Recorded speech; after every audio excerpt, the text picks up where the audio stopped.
Hey guys, EIGA here. After 2 years of using my RTX 4090 Founders Edition with its stock air cooler, I finally went back to a full custom liquid-cooled build. And what better way to mark the end of the 40 series generation, if not with this insane looking ultra slim water block from Modultra. So stick around and let me tell you all about making this build, and as usual we'll also discuss thermals and performance. I decided to make this build in the NANOQ R case from Thorzone. The look of the front panel with the walnut inserts is simply stunning, and at 16 liters of volume, it gave me the flexibility I needed to make a build that prioritizes noise and performance, while still keeping the overall size decidedly small form factor. There's of course nothing wrong with air cooling. In fact, the insanely optimized air-cooled formed T1 build I've shown earlier this year can easily compete with liquid-cooled builds in both thermal performance and noise. So what's the best way to get a quieter build then? Well, fans. The bigger they are, the quieter they are, and the less of them we have to use, the better. So that means 140mm fans, and I'll be using the top of the crop here, 3 of NOCTUAL's brand new 2nd generation 140mm fans. For radiators, I went with Alphacool's HPE-30 full copper rads, one 280 top mounted main radiator and one 140 radiator that goes behind the front panel of the NANOQ R. The Alphacool radiators are especially important for this build, as they come with a couple of extra ports that we can use to fill the loop with coolant, simplifying things considerably. Pneumatic tubing and fittings have more or less become the meta for small form factor custom loop builds. It's hard to overstate how much easier these are to work with compared to conventional compression fittings. And when space is at a premium, these can make the difference between completing or not completing your build. The only change I made since last time I used these was to go up a size to 8mm outer diameter tubing, as the 6mm ones I used before I felt were a bit too restrictive. Another priority I had with this build was to use no mods. Building it requires patience and some level of skill to complete, and yes, it does use some exotic parts, but nothing about it is custom made. Absolutely every part I used to make it can be found in the description below, with the mention that as of making this video, the 4090 FE Modultra Waterboy block is not yet officially released. For the CPU, I'm using the AMD Ryzen 9 7950X3D slotted into the B650 EI motherboard from ASUS, together with 64GB of Corsair RAM. The CPU will be cooled by the trusty Modultra WOBO, which also houses the DDC pump. The power supply is the Corsair SF1000, the new undisputed king of SFX power supplies as far as I'm concerned, and I'm not paid by Corsair to say this. Custom cables are always great to have, and for this build I'm using a set from Cablester using the Form T1 lengths, which work perfectly for the NANOQ cases as well. So then, the build process. Before we get to any of the fun stuff, the stock 4090 Founders Edition air cooler has to be removed. I recommend watching Nvidia's official disassembly video for this step. It's nothing too complicated as long as you have the necessary Torx screwdriver bits, but it is best to take your time with it. Special care should be taken when removing the stock thermal pads, as you may want to reuse these in case you decide to go back to air cooling. Once the 4090 PCB is cleaned up, we can add the brand new thermal pads we need for the Modultra water block. For the core, I'm using a PTM 7950 pad, which is the same stuff Nvidia uses in the stock cooler. Phase change pads are ideal for GPU cooling, as unlike thermal paste, these are less susceptible to pump out and can last many years with no thermal performance degradation.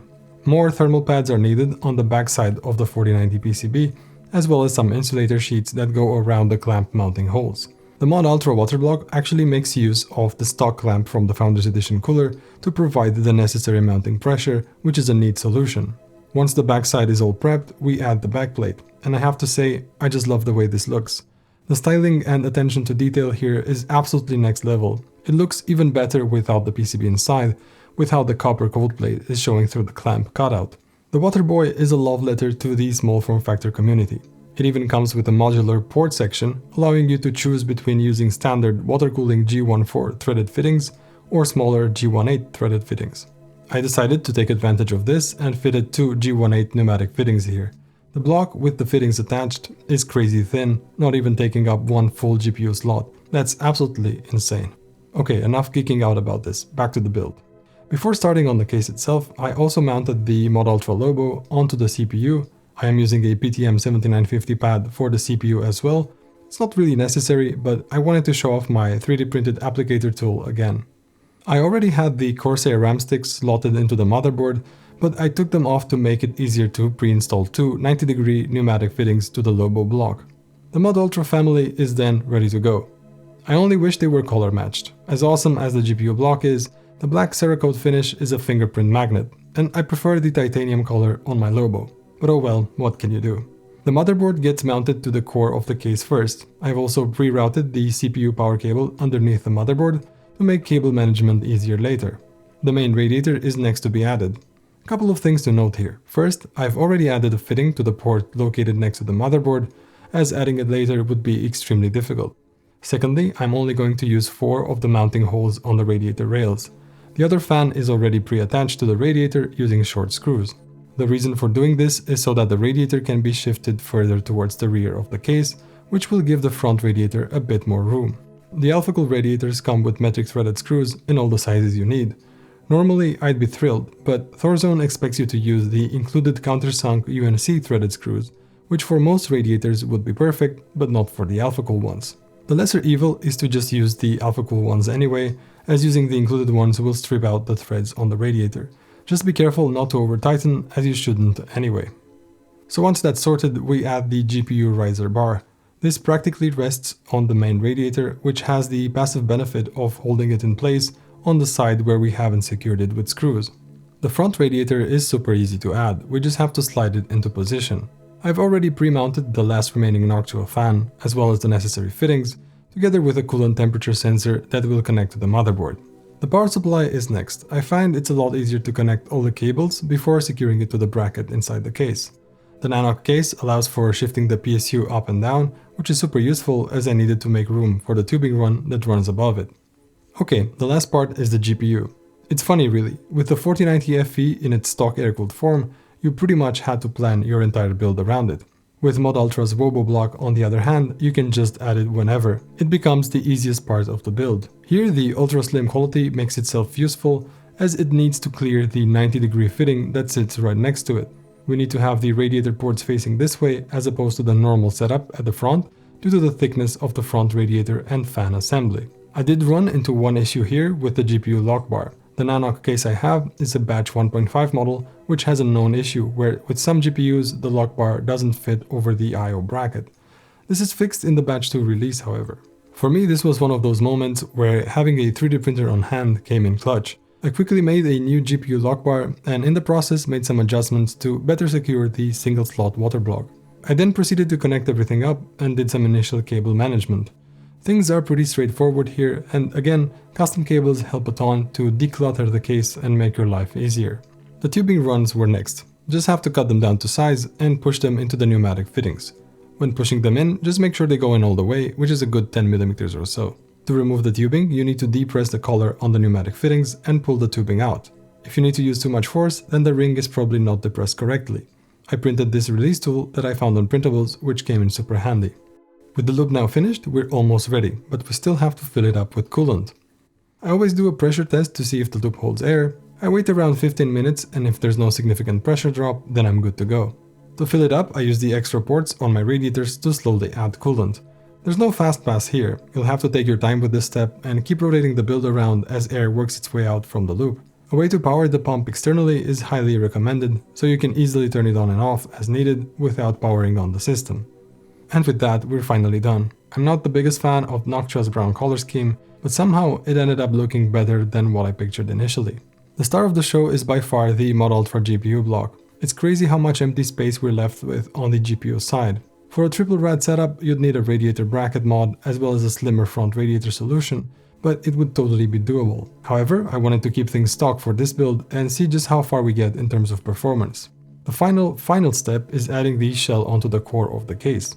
In my initial video on the Thorzone NANOQ, I mentioned not being convinced by the locking mechanism of the core. I was wrong, however. It's super secure, and with a full build, this thing is not going to come flying off. If anything, it's quite difficult to get on and off, and special attention is required to make sure cables, the GPU riser especially, do not get caught in the process. Personally, I prefer having easier access to the internals of the build for maintenance and tinkering, and this process is quite cumbersome for that. I guess it's the price you pay for having a unibody style design with no visible screws.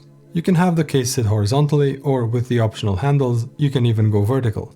But for the purpose of this video, all tests were done with the case in the horizontal orientation, with the main radiator facing up and all the fans set to exhaust air out of the system.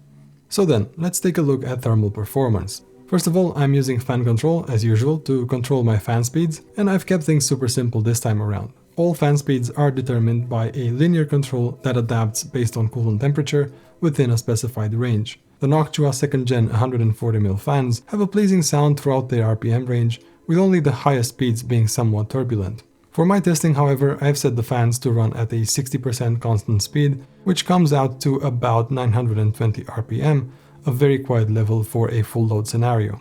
Let's take a look then at my usual Cyberpunk 2077 Phantom Liberty 30-minute soak test. Temperatures look great, with the coolant settling at 45 degrees, with a 22 degree delta over the ambient temperature. The GPU temperature topped out at 56.6 degrees and the CPU at 67 degrees, ignoring those spikes into the low 70s. I'm very happy with these results, especially considering the low fan speeds I used during this test. Take a listen to what that sounds like.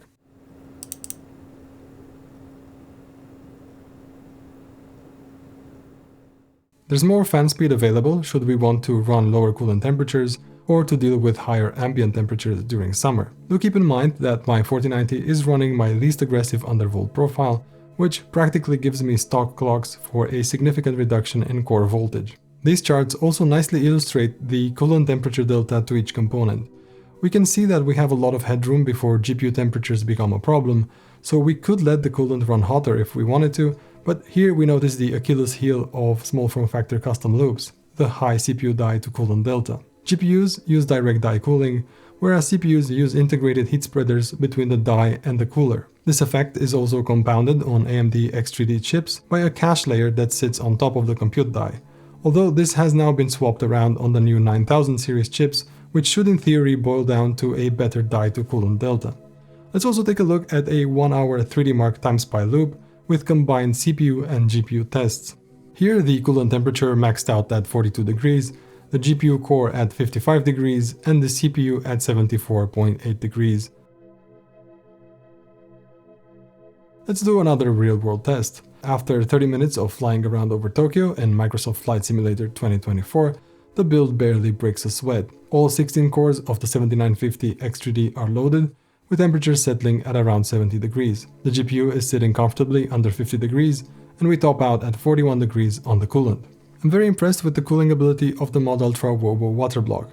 It seems that despite its ultra-slim design, there's no compromise in terms of cooling. The GPU hotspot temperature stays within 10 degrees of the core temperature, which is ideal, and the memory chips also look to be adequately cooled. My only complaint with it is that it's coming out so late in the life cycle of the 4090, and I do hope that the design can be adapted to the upcoming RTX 5090 without too much trouble. Still, I think the 4090 will remain a relevant card for years to come, and this block represents the ultimate setup for it in my humble opinion. I hope I'll get the chance to do at least one more custom loop with it, and I do have an upcoming case in mind for that. But for the time being, this loop in the NANOQ R from Thorzone remains my favorite one to date. I did hit some snags in the build process, the GPU lock bar which I've mentioned earlier, but also the power button, which I had to resolder. Both these things have been addressed, however, with improved designs in the current revision of the case, along with many other quality of life changes. It's still an expensive case, especially if you start adding in accessories, but you do get a lot of case for your money. Ultimately, I think what it offers is a distinct aesthetic that you won't find anywhere else. Performance-wise, it handles a maxed out custom loop with absolutely no issues, so it's great to see that the styling doesn't come at the expense of thermals. Anyway, I think it's about time to wrap this one up. I'll leave you with some more of my thoughts and ramblings. Ultimately, I think the choice for building a custom loop like this one shouldn't be one based on pure rationality. Rather, base it on your tolerance for challenging projects, and the satisfaction of seeing it up and running is a reward in itself. The better sound characteristics and the better thermals are an added bonus, but it will not justify its cost over a much simpler air-cooled build. I do think that the cutting edge in PC building right now lies with the small form factor builders and makers. There's so much innovation and interesting ideas in the community, and the best place to stay up to date with that is, in my opinion, on the SFF Hub Discord server, which I'll have linked in the description below. I'm super excited to see what cool and interesting products will come in 2025 and what new builds I'll end up showing you guys. And that's it for this one. I hope you guys enjoyed it, and as always, I'm looking forward to answering your questions in the comments down below. Bye for now.